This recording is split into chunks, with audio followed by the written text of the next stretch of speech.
Assalamualaikum warahmatullahi wabarakatuh. Alhamdulillahirabbil alamin wa bihi nasta'in wa ala umuri dunya waddin. Asyhadu an la ilaha illallah wa asyhadu anna Muhammadan abduhu wa rasuluh. Allahumma shalli wa sallim ala nabiyyina Muhammad wa ala alihi wa ashabihi wa man tabi'ahu ila yaumiddin. Amma ba'du.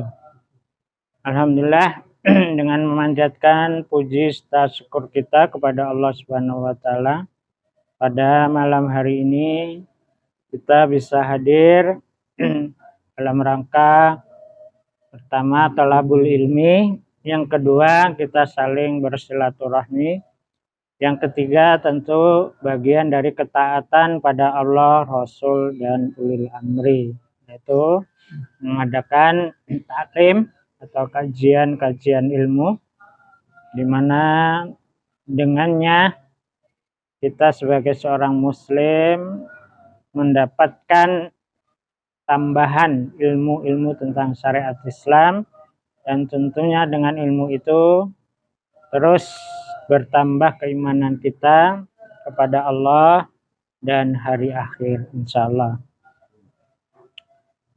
Para hamba Allah muslimin rahimakumullah, kita sekarang berada di akhir bulan ya, dan juga di akhir tahun dari tahun miladiyah atau masehi, yaitu 2023, dan insya Allah kita akan memasuki tahun 2024. Secara sunatullah, ya sebenarnya tidak ada perbedaan pergantian hari, minggu, bulan maupun tahun. Jadi ya ibaratnya sama aja. Umpama gantinya tahun di hari Minggu, ya sebelumnya Sabtu dan sesudahnya Senin, kira-kira begitu, nggak ada perubahan. Namun secara kehidupan manusia khususnya, karena kita sebagai khalifah fil ardh, perubahan dari menit ya ke jam, apalagi hari, minggu, bulan, dan tahun, ini adalah perubahan yang harus di dalamnya ada isian dan tanggung jawab kita kepada Allah. Jadi kalau secara umum tadi nggak ada bedanya ya, pergantian hari, minggu, bulan, tahun, nggak ada bedanya. Tapi secara tadi khalifah Allah, manusia dengan waktu-waktu tadi mempunyai tanggung jawab ya, yang dengannya kita akan menjadi makhluk yang disebut sebagai makhluk yang muflihun. Muflihun itu apa sih? Apaan Pak Eko? Muflihun, menang atau beruntung ya, boleh menang atau beruntung, minal muflihin ya, atau minal faizin, yaitu orang-orang yang faiz, beruntung, atau orang yang sukses. Nah, dan tentu kesuksesan di sini adalah kesuksesan menurut Allah Subhanahu wa taala. Nah, oleh karenanya ya, kita sebagai manusia, sebagai khalifah Allah di muka bumi yang punya tanggung jawab terhadap waktu tadi, ya sudah barang tentu dengan waktu sekarang kita akan bertambah umur, berkurangnya masa kehidupan kita, maka ya sebaik-baik manusia adalah yang sering mengadakan koreksi diri atau disebut introspeksi diri, apalagi di akhir tahun. Maka Umar radhiyallahu an berkata, hasibu qabla an tuhassabu, hisab-hisablah dirimu sebelum kalian dihisab oleh Allah Subhanahu wa taala. Agar menjadi orang yang beruntung, maka dalam kesempatan ini mari kita baca surat Al-Fatir ayat 29 sampai 30. Silahkan buka biar nggak ngantuk. Surat Fatir, surat berapa tuh? Juz ke-22 sebelum surat Yasin. Ya, sebelum.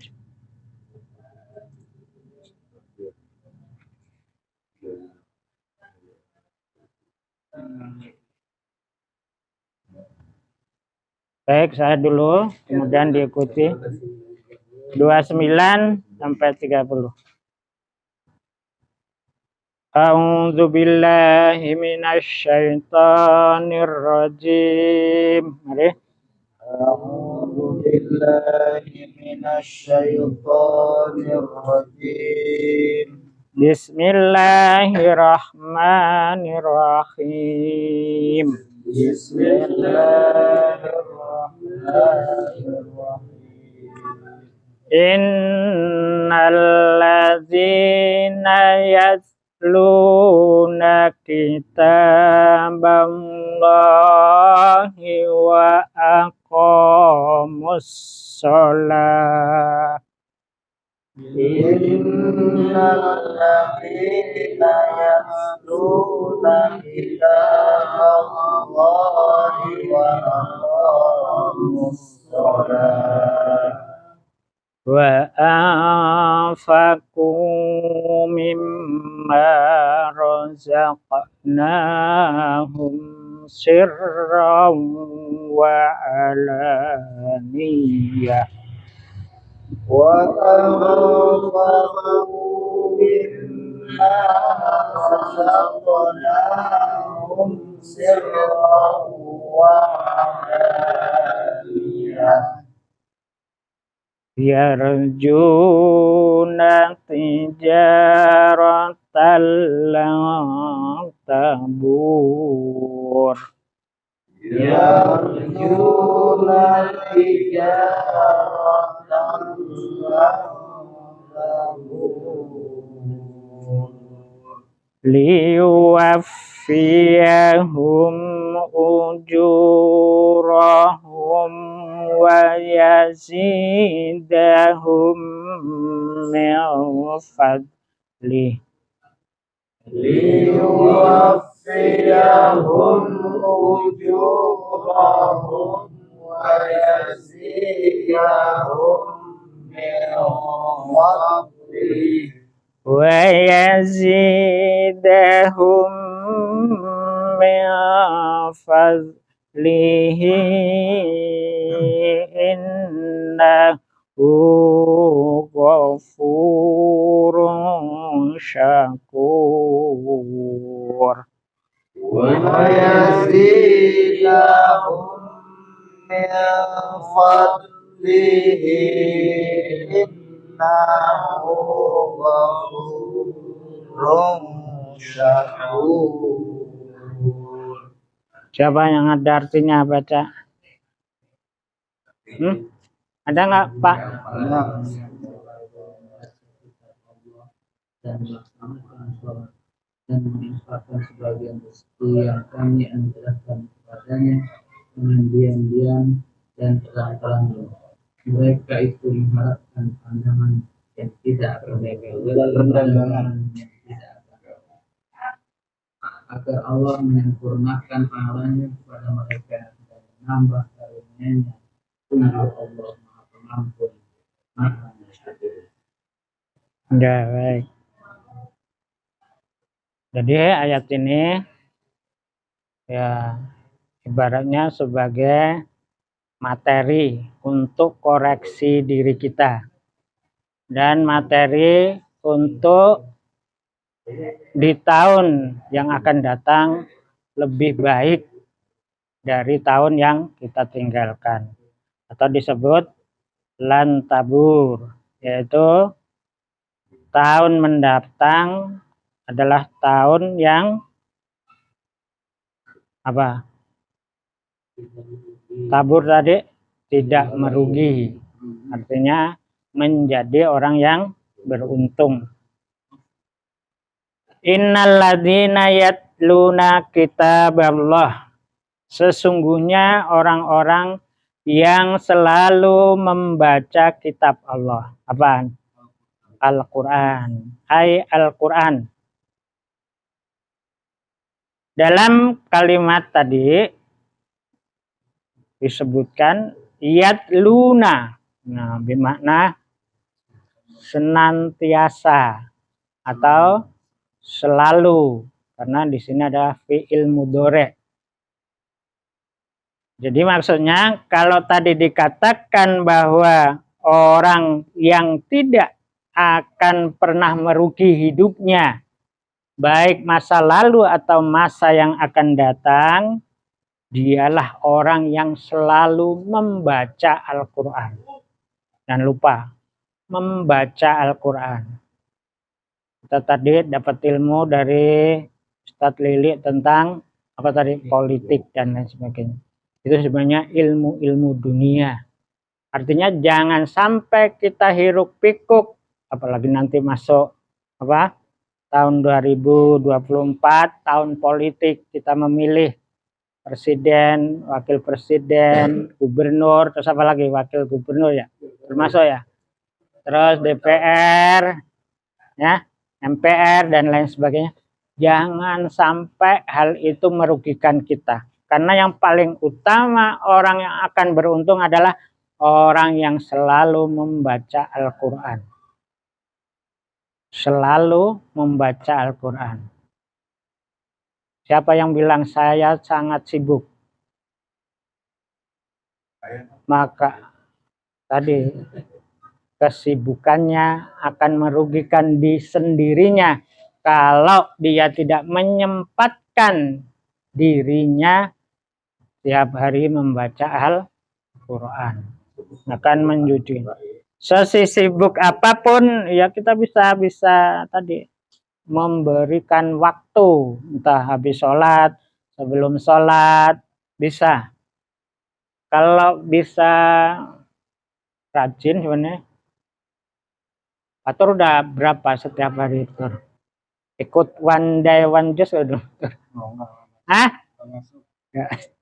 Nggak masuk ya sendiri, jangan nggak masuk nggak baca sendiri. One day one juice Pak Ahya, no udah bisa. Kalau kita empenin, bahasa apa sih empenin? Bahasa Betawi ya Pak? Empenin, sempatin, empenin masa nggak tahu. Empenin, diempenin, disempat-sempatin, sempetin kok penin. Ya pokoknya pertama emang dipaksakan oleh diri kita sendiri untuk tadi rajin membaca. Taruhlah setarnya mau berapa sehari, 2 lembar, 3 lembar. Tapi kalau itu diempenin tadi, insya Allah nanti meningkat. Dan suatu saat bisa sehari 10 juz juga bisa. Ini kalau udah yang lancar dan udah terlatih tadi. Kalau belum terlatih itu nggak bisa. Sehari 10 juz bisa. Maka ada orang ya dia setengah hafid, sehari bisa 1 Quran. Kalau saya belum bisa ngelolanya ya. Kayak apa itu? Ya mungkin orang-orang tertentu ya. Orang-orang tertentu. Sehari semalam bisa 1 Quran. Ada yang udah merutinkan seperti itu. Tapi setingkat kita tadi ya, one day one juz. Nanti kalau udah one day one juz bisa 2 juz, 3 juz, sampai 5 juz, 10 juz tuh bisa. Orang biasa. Tapi yang ngempenin, ketika sudah lancar, sehari itu bisa 10 juz sesuai dengan tadi sholat 5 waktu, minimal sekali sholat 2 juz, sebelumnya sejuz, sesudahnya sejuz, begitu.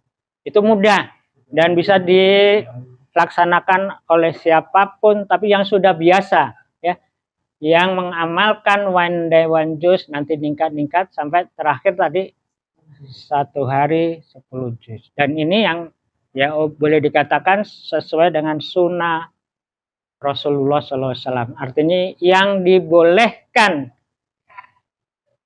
tercepat dalam membaca Al-Quran apa? 3 hari khatam. Yang ibaratnya dianjurkan, mustabahah yang dibolehkan. Kalau yang terlalu cepat juga tadi dia pasti nggak kemana-mana, ya kan? Dia pasti nggak kemana-mana. Dia pasti orang yang tertentu tadi, ya mungkin udah nggak kemana-mana, rezekinya udah ngalir. Ada kan orang yang begitu? Soal rezeki udah nggak dipikir sama dia, karena dia baca Quran terus. Ada emang orang-orang yang setingkat itu ada. Tapi untuk ya model-model kita nanti paling banter tadi sehari 10 juz itu bisa dengan mengikuti 5 waktu sholat. Dan ketahui tidak akan pernah rugi ya orang membaca ya 1 huruf 10 kebaikan atau 10 pahala, gampangnya gitulah, 10 kebaikan. Coba dapat kita bayangkan, sehari sejuz saja berapa huruf? Ya, berapa huruf sehari sejuz? Makanya ya kita lihat tahun 2023 berapa juz? Jangan sampai nggak ada. Ya tetap aja mestinya kita dalam membaca Al-Quran, walaupun tadi selembar 2 lembar, usahakan terus ya. Jadi meningkat terus, artinya jangan pindah-pindah. Dalam artian pindah-pindah itu nggak berurutan, jangan tidak berurutan, terus berurut, nanti khatam balik lagi gitu. Itu cara bertadarus Al-Quran, dan itu sesuai sunnah, dan itu bagian dari zikir-zikir para sahabat ya ketika mereka tidak kemana-mana, termasuk zikir malamnya banyak membaca Al-Quran. Ya, tinggal tadi kemarin kalau loss, apa sih loss bahasa Inggris lah? Lepas ya, loss. Bahasa Jawa loss. Bahasa Inggris juga loss. Kalah.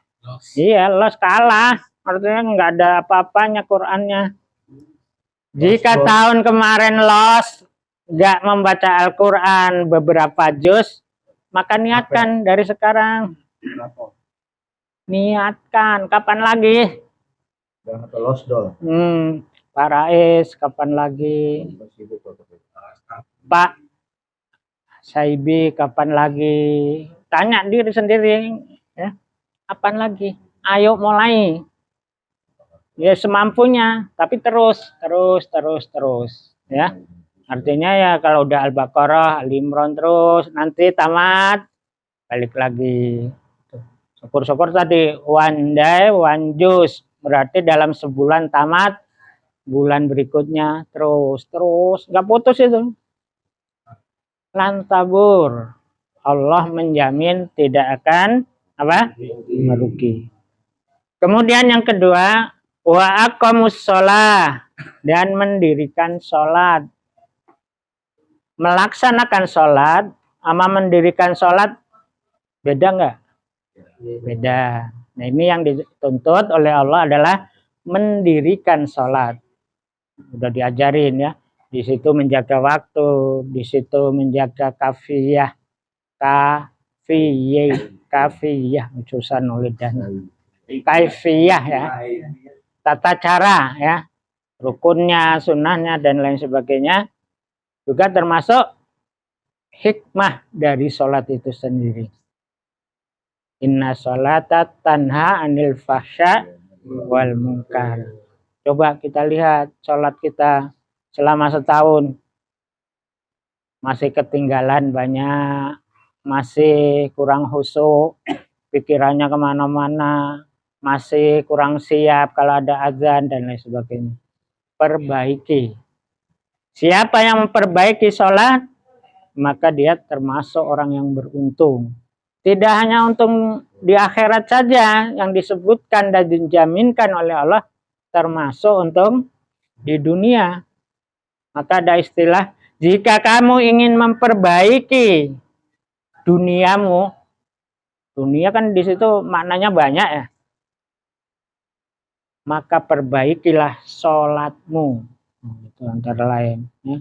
Jika ingin dunia kita baik, maka perbaikilah sholatnya. Karena dari situlah pangkal utama kesalehan manusia itu dimulai dari sholat. Lanjut. Wang faku mimma razaqnahum sirra wa alaniyah. Dan berinfaklah dan keluarkanlah infakmu atau nafkah dari apa yang direzekikan oleh kami pada mereka, padamu. Jadi yang ketiga adalah agar kita termasuk orang yang beruntung, baik masa lalu maupun masa yang akan datang, adalah mengeluarkan harta yang Allah berikan mimma dari sebagian. Jadi tidak dituntut banyak.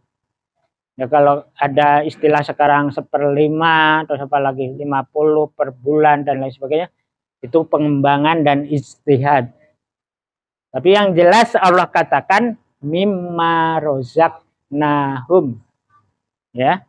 Dari sebagian apa yang kami rezekikan kepada mereka, baik secara terang-terangan maupun secara sir, baik secara sir maupun secara terang-terangan.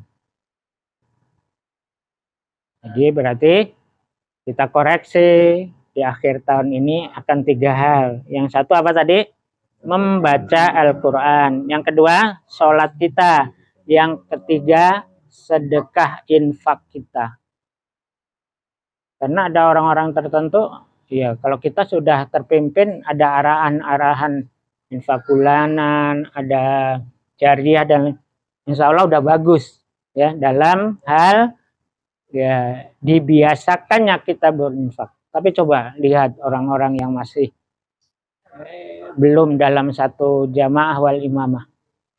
Mereka paling kalau sodako infak tuh di hari Jumat, itu pun kalau duitnya ke bawah. Ya hanya belum diperhatikan.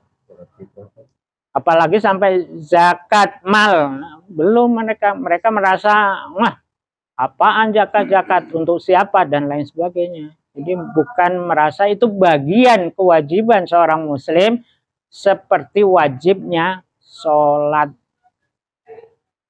Karena zakat itu hukumnya wajib dan itu bagian dari rukun Islam bagi yang mampu, ya, kecuali yang tidak mampu. Maka cukup dengan tadi infak, sodakoh atau jariah sesuai dengan kemampuan kita. Tapi itu menjadi amalan sehari-hari juga. Seperti sholat. Karena lihat coba, perintah-perintah sholat selalu dikaitkan dengan tadi. Wa mimma rozaqnahum yunfikun. Awal surat Al-Baqarah juga demikian. Ya. Yarjuna tijaratan lan tabur. Mereka mengharap suatu perdagangan dengan Allah yang tidak akan pernah rugi. Jadi Allah selalu mengkaitkan ya terutama tentang harta itu dengan istilah perdagangan. Maksudnya apa? Karena kalau dalam dagang apa biasanya? Pasti yang beli ataupun yang jual itu sama-sama menguntungkan. Maka selalu Allah kaitkan ya. Jadi kalau sedekah itu dengan istilah jual beli. Artinya tidak sia-sia sedikit pun. Jika kamu memberikan sesuatu yang sedikit sesuai dengan kemampuan, ya ada balasannya juga. Yang banyak, ya ada balasannya. sesuai dengan transaksi tadi. Maka ada istilah apa? Kalau ingin memancing ikan besar, maka jangan nama udang, yang makan ikan kecil. Ya.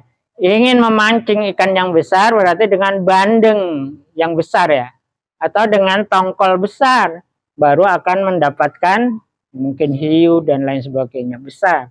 Sama, jika kita ingin mendapatkan pahala dari Allah yang besar dari harta kita, maka ya jangan pelit-pelit, sesuai kemampuan. Jangan pelit-pelit. Maka ada istilah, bebaskanlah kemiskinanmu dari sedekah. Bebaskan, lancarkanlah rezekimu dengan memperbanyak itu jaminan dari Allah dan Rasulnya. Dan Allah katakan sini, lan tabur, tidak akan pernah liwafihim ujurahum wa yajiddahum min fadli innahu ghafurun syakur. Agar ditambah agar yuwafihim apa tadi? Disempurnakan atau diberi sesuai janjinya pahala-pahala mereka, dan Allah tambah kepada mereka dari karunia-karunia-Nya. Dalam tafsir disebutkan fid dunya wal akhirah. Dampaknya baik di dunia maupun di tadi, orang yang rajin membaca Quran, orang yang rajin sholat, dan orang yang rajin bersedekah, pasti ibaratnya kalau kata ulama tidak akan pernah miskin. Kalau masih miskin, masih rezeki susah, maka 3 kali perbaikin membaca Al-Quranmu, artinya perbanyak. Ya, karena bisa untuk wasilah untuk membaca Al-Quran. Setelah membaca Al-Quran, ya Allah, saya yakin ini kok susah banget ya Allah. Kami mohon kepadamu dengan fadilah membaca Al-Quran, dari hurufnya, dari suara fathah kasrahnya, dari apa namanya, kalimatnya, dari ayatnya, dari suratnya. Kira-kira gitu cara meminta ya. Ini namanya tawasul. Lalu kita ngomong sama Allah, ya Allah berilah aku ini, itu, dan lain sebagainya. Itu dibolehkan. Namanya tawasul dengan amal soleh membaca Al-Quran. Sama dengan sholat. Boleh kita tawasul dengan tahajud kita, dengan duha kita, boleh. Termasuk dengan sedekah kita, boleh. Ketika kita masukkan ke kota atau kemana, ya Allah kami mohon berkah darimu, kemudahan rezeki dan lain, boleh. Namanya tawasul. Nah, itu yang dibolehkan ya. Tawasul dengan amal-amal soleh. Tapi kalau datang ke wali kemudian minta, ya wali dagangan saya, gitu-gitu ya nggak boleh. Nggak boleh. Yang dibolehkan justru dengan amal-amal soleh kita ya. Karena contohnya banyak ya dalam hadis-hadis dan tarikh. Bagaimana para sahabat dan orang-orang terdahulu, orang-orang soleh dalam bertawasul kepada Allah Subhanahu wa Ta'ala. Nah, berarti 3 ini yang harus kita niatkan di tahun 2024. Soal politik, kita kembalikan kepada Allah. Allah sudah mengatakan, Qul Allahu malikul mulki tu'ti mulka man tasya wa tanzi'u mulka mimman tasya wa tu'izzu man tasya wa tudhillu man tasya biyadikal khair. Kalau kita kembalikan kepada Allah, sebenarnya apa yang terjadi di dunia ini semua khair. Walaupun tadi nanti yang jadi orang yang ya bukan kita senangi, kita inginkan, tapi itu kehendak Allah. Bagaimanapun itu adalah kehendak Allah. Adanya Firaun, emang kehendak siapa itu? Allah. Adanya Lut, ya. Adanya siapa lagi? Namrud, dan seterusnya dan seterusnya. Itu bagian dari kehendak Allah. Ya, artinya tidak semuanya ya pemimpin itu baik semua. soleh semua. Allah pergilir juga ya antara yang baik dan tidak baik. Karena itu dari proses kehidupan manusia, ya di dalamnya ada yang teruji dan ada yang bersyukur.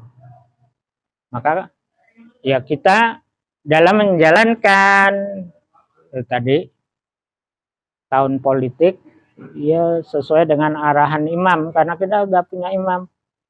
Nggak usah bingung-bingung, nggak usah yang apa sangat mendukung, kalau nggak ini apa, jangan gitu. Oh ini bermanfaat, ya ambillah kalau itu bermanfaat bagi kemaslahatan. Kalau menurut kita tidak, ya tinggalkan. Tapi jangan sampai tadi kita menganggap bahwa itu harus menang dan seterusnya. Karena kemenangan dan seterusnya itu adalah hak Allah tadi. Kul Allahumma maliku mulki tu'ti mulka man tasya wa tanziku mulka man tasya wa tu'izzu man tasya. Artinya sebenarnya udah dipersiapkan oleh Allah 50.000 tahun yang lalu ya, ibaratnya gitu kan. Ya, apa yang akan terjadi di 2024 yang akan datang. Jadi yang terpenting bagi kita ya kita ambil amal-amal solehnya ya, agar kita tidak termasuk orang-orang yang merugi. Wal asri innal insana lafi khusrin illa illalladzina amanu wa amilus solihati wa tawassau bil haq wa tawassau bis sabr. Kita menjadi orang yang tidak rugi di samping 3 ayat tadi, 2 ayat ya, 3 amalan yang harus kita tegakkan, kita perbaiki di tahun 2024, maka kita harus selalu tetap dalam keimanan ya. Kemudian dalam amal soleh, kemudian tawasau bil haq wa tawasau bi, itu bagian dari orang-orang yang akan beruntung di sisi Allah Subhanahu wa taala. Mudah-mudahan tahun 2024 kita lebih baik dalam beribadah kepada Allah, juga dalam kehidupan kita dan dalam keimanan dan ketakwaan kita kepada Allah Subhanahu wa taala. Adapun tahun yang kita tinggalkan, jika masih banyak kekurangan, kelalaian dan dosa-dosa, mari sama-sama kita perbanyak istighfar kepada Allah. Astagfirullahaladzim, astagfirullahaladzim, astagfirullahaladzim. Dan mudah-mudahan Allah selalu mengampuni dosa-dosa kita, baik yang kita sengaja maupun yang tidak kita sengaja, baik yang kecil maupun yang besar, dan Allah menerima pahala yang apa kita perbuat sesuai dengan kemampuan kita dalam beribadah kepada Allah Subhanahu wa taala. Akhir kalam, wabillahi taufiq wal hidayah. Assalamualaikum warahmatullahi wabarakatuh.